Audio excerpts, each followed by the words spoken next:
মিষ্টি কুমড়া ফুলের বড়া, হাতে মাখানো গরুর মাংস আর জুজুকে গোসল করানো নিয়েই থাকবে আজকের ভিডিও। তো আসসালামু আলাইকুম, কি অবস্থা সবার? আই হোপ তোমরা অনেক বেশি বেটার আছো। ছিলাম না সব জায়গা দিয়ে নেট লাগানোর পরও কিভাবে জোজো পালিয়ে যায় মেন গেট দিয়ে।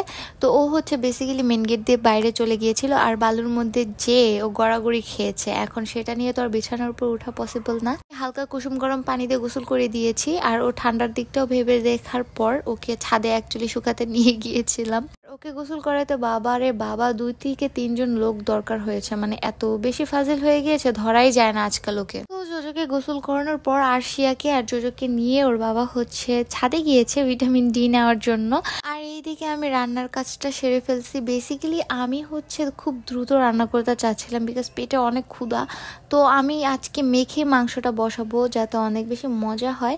এদিকে আমি একে একে আদা রসুন বাটা দিয়ে দিয়েছিলাম, তারপরে এখানে হলুদের গুঁড়া, মরিচের গুঁড়া, লবণ, তেল সবকিছু মিক্স করে অ্যান্ড বেরেস্তাও লাস্টে দিয়েছি, সেটা দেখাতে ভুলে গিয়েছি। বেসিক্যালি সবগুলো উপকরণ একসাথে মিক্স করে তারপর হাত দিয়ে অনেক ভালোভাবে মিক্স করব অ্যান্ড এটা আধা ঘন্টার জন্য ম্যারিনেশন করে রেখে দেবো। বেসিক্যালি ক্ষুধা পেলেও এখন ম্যারিনেট করে রাখলে সেটার কিন্তু টেস্ট অনেক বেশি ভালো আসে। সাথে নতুন যে আলু আছে সেগুলো দিয়েছিলাম। বেসিক্যালি আমি ততটা আলু খাই না, বাট সাগর অনেক আলু পছন্দ করে, তার জন্য 2 থেকে 3টা আলু দিয়েছি। এটা ম্যারিনেশন করে আমি আধা ঘন্টার জন্য রেখে দিয়ে বিছানা গুছিয়ে নেব আর বাকি যে আদার্স কাজ আছে সেগুলো আমি করে নেব। আমি টাটকা আর ফ্রেশ মাংস সকালবেলায় কিনে নিয়ে এসেছিল, তার জন্য আমি প্রেসার কুকারে বসাই নেই, সেটাকে একদম মানে কড়াইতেই রান্না করেছি। একদমই সফট হয়ে যাবে, ওটা বেশি সময় লাগবে না রান্না করতে যেহেতু একদমই ফ্রেশ মাংস। হাত দিয়ে মাখানোর পার্টটা আমার অনেক বেশি মজা লাগে। আগে তো মানে বিয়ের আগে তো একদমই মাছ মাংস হাত দিয়ে ধরতে চাইতাম না, মানে কেমন যেন লাগতো, বাট এখন আমার রান্না করতে অনেক মজা লাগে। রান্নার মধ্যে সবচেয়ে বেস্ট অ্যান্ড মজার পার্ট হচ্ছে এভাবে হাত দিয়ে মেখে মেখে কোনো কিছু রান্না করা। আর আমি বেসিক্যালি এভাবেই রান্না করি most of the time because আমার এভাবে রান্না করতে ভালোই লাগে। সত্যি একটা কথা হচ্ছে আমার হাতের রান্না থেকে সাগরের হাতের রান্না অনেক বেশি মজার। ওর প্রায় আমাকে গরুর মাংস আর খিচুড়ি রান্না করে খাওয়ায়।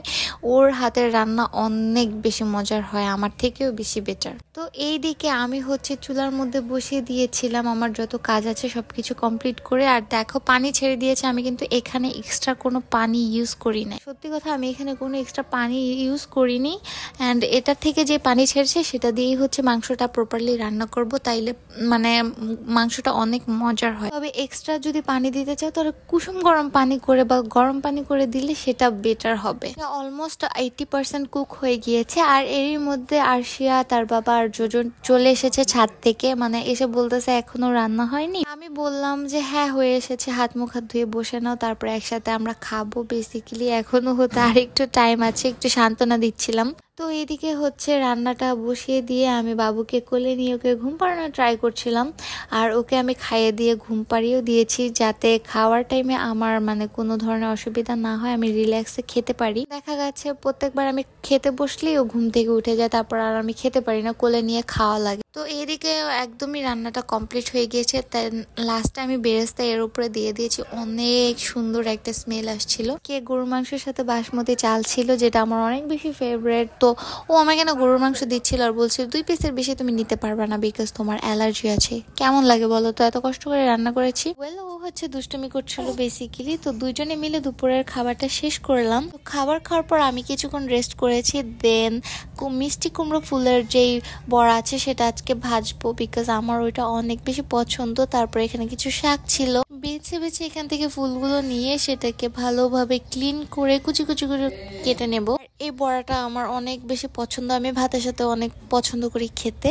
তারপরে মানে বেসন দিয়ে, চালের গুঁড়ো দিয়ে, মরিচের গুঁড়ো দিয়ে, পেঁয়াজ দিয়ে খুব সুন্দরভাবে এটাকে ম্যারিনেট করব। আর এই অবস্থাতে এটাকে দেখে একটা স্যালাড মনে হচ্ছে, রাইট? এটা আমার অনেক বেশি পছন্দ অ্যান্ড ও আমাকে হেল্প করছিল কাঁচামরিচ পেঁয়াজ এগুলো কেটে দিয়ে। তো এখানে হাত দিয়ে আমি ভালোভাবে মেখে নিচ্ছিলাম। সেটা বানানোর পর দেখানোর টাইম পাইনি বিকজ বানানোর সাথে সাথে আমরা সবাই হাপিস করে খেয়ে ফেলেছি।